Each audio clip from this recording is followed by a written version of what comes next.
There's a quiet moment just before dawn when the world feels suspended between what was and what could be. The sky is neither dark nor light, and in that fragile stillness, your thoughts become louder than anything around you. This is where hope and fear sit side by side, where dreams feel close enough to touch, yet doubt whispers that you might lose them. It's in these moments that failure shows up uninvited. Not loudly, not aggressively, but subtly, patiently, waiting for you to believe its story. We've all been there.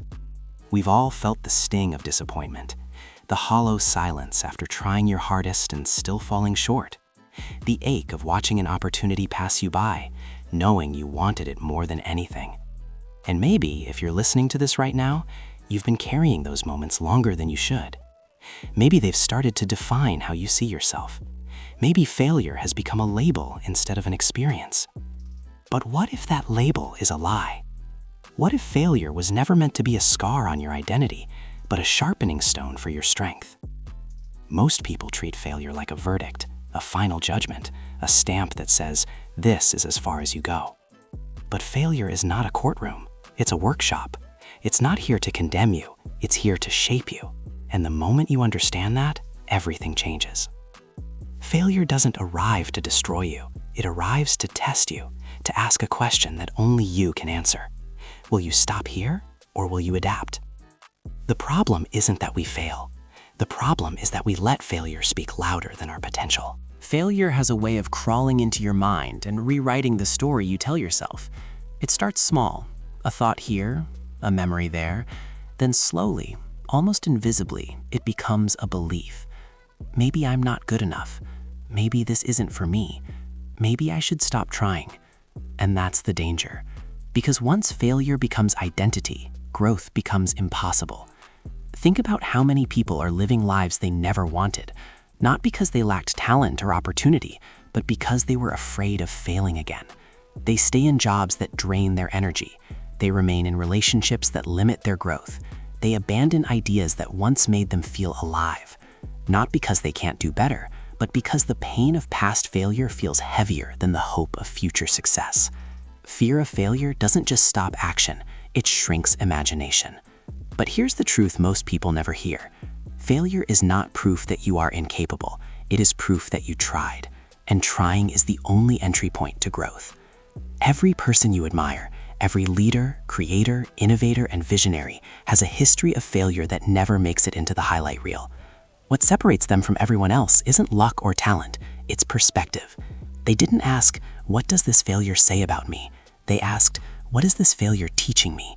That question changes everything. Take Thomas Edison.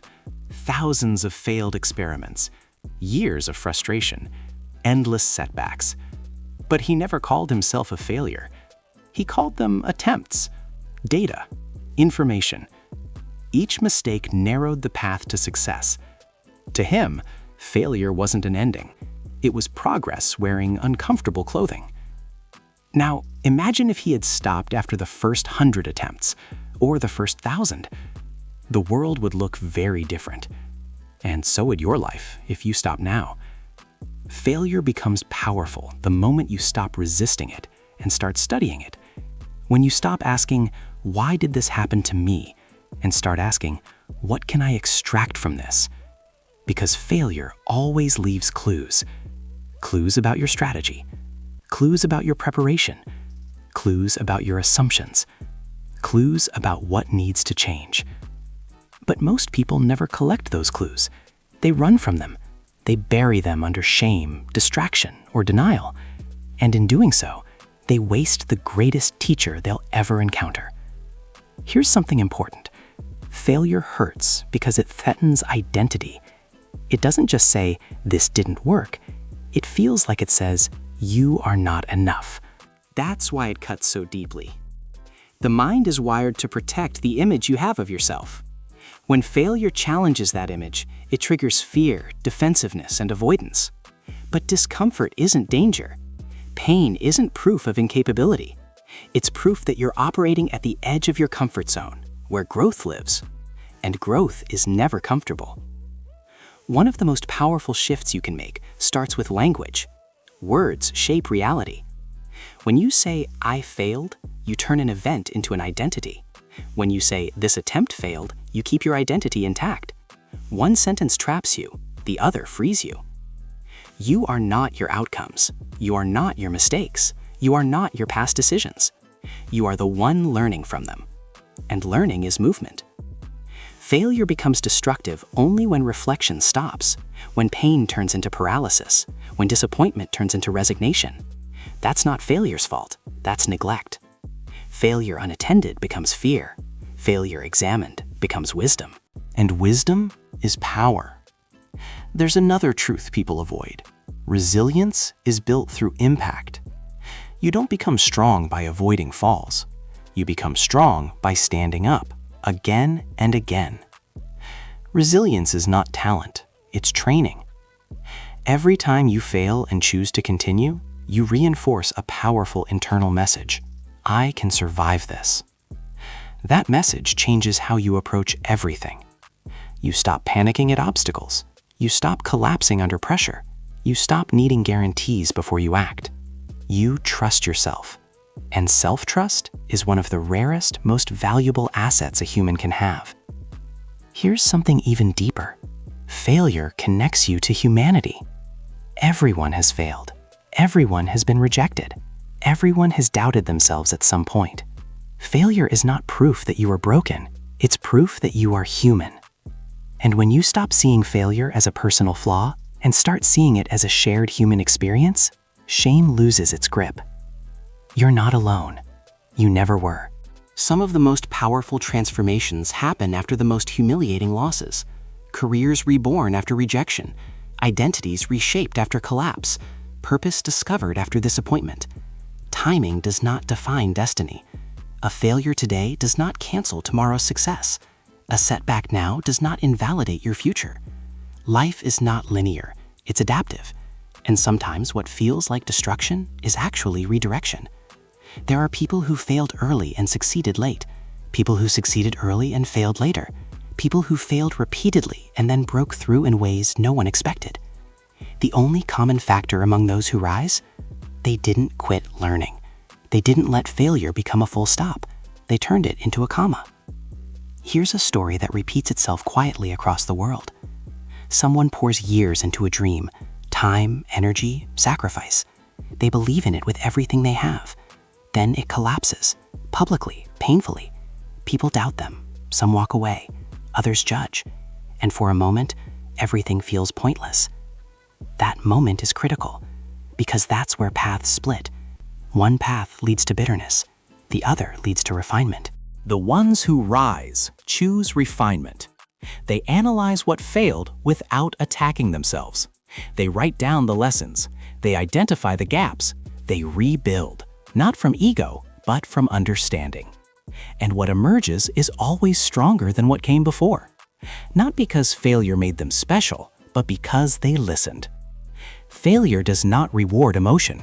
It rewards awareness. So how do you actually weaponize failure? First, detach it from identity. Second, extract its lessons. Third, apply them immediately. Reflection without action is just rumination. Action is what turns insight into momentum. Even small steps count, especially small steps. Progress doesn't require confidence. Confidence follows progress. Another critical skill: protect your internal narrative. People will always have opinions about your failures. Some will misunderstand them. Some will use them to measure you. Some will project their own fears onto your journey. But their perspective is not your responsibility. Public judgment fades. Self-judgment lingers. Guard it. Define success on your terms. Measure growth by your effort, not just your results. Let your actions speak over time. Consistency outlasts criticism. When you stop fearing failure, something unexpected happens. You become calmer, more creative, more courageous. You take smarter risks, not reckless ones, but honest ones. You stop hiding from challenges and start engaging with them. And this is where growth accelerates. Failure often appears right before breakthrough, not because the universe is cruel, but because pressure reveals what needs to change. Steel is forged under heat, Skill is forged under resistance. Character is forged under adversity. Without friction, nothing sharpens. Now imagine living differently. Imagine approaching your next challenge with curiosity instead of fear. Imagine seeing mistakes as experiments instead of embarrassments. Imagine trusting that even if things go wrong, you'll learn something valuable. That mindset is unstoppable because it removes the greatest obstacle to success: paralysis. You stop waiting for perfect conditions. You stop waiting for certainty. You move, and movement creates opportunity. You might still fail, probably will, but each failure will carry less fear and more information, and over time, that compounds into mastery. Here's the truth many people avoid. Avoiding failure doesn't create safety. It creates stagnation, a quiet, comfortable decline masked as stability. Growth demands exposure. Exposure invites failure. Failure fuels evolution. You don't grow by staying untouched. You grow by being tested and adapting. As we come toward the end, I want you to think about something personal. Think about the failure that still hurts, the one you replay in your mind, the one that made you hesitate. Now ask yourself a different question. Not why did this happen, but what did this teach me that success never could? Because failure teaches precision, it teaches humility, it teaches resilience, and those qualities build futures that luck never could. Failure only has power if you surrender meaning to it. You get to choose the story. You can let it define you, or you can let it refine you. You can see it as the end, or as the beginning of a stronger version of yourself. And that choice is available every single time you fall. So don't let yesterday's mistakes limit tomorrow's possibilities. Don't let fear silence ambition. Don't let setbacks convince you that you're done. Study your failures, respect them, use them. Not as weapons against others, but as weapons against doubt, complacency, and fear. Because in the end, your potential is not measured by how rarely you fail, but by how relentlessly you rise. Your failures are not enemies, they are mentors, they are mirrors, they are maps. Learn from them and keep going. Your story isn't finished. Your growth isn't complete. Your breakthrough may be closer than you think. On the other side of failure is clarity. On the other side of persistence is power. And now you decide. Will failure define you, or will you master it?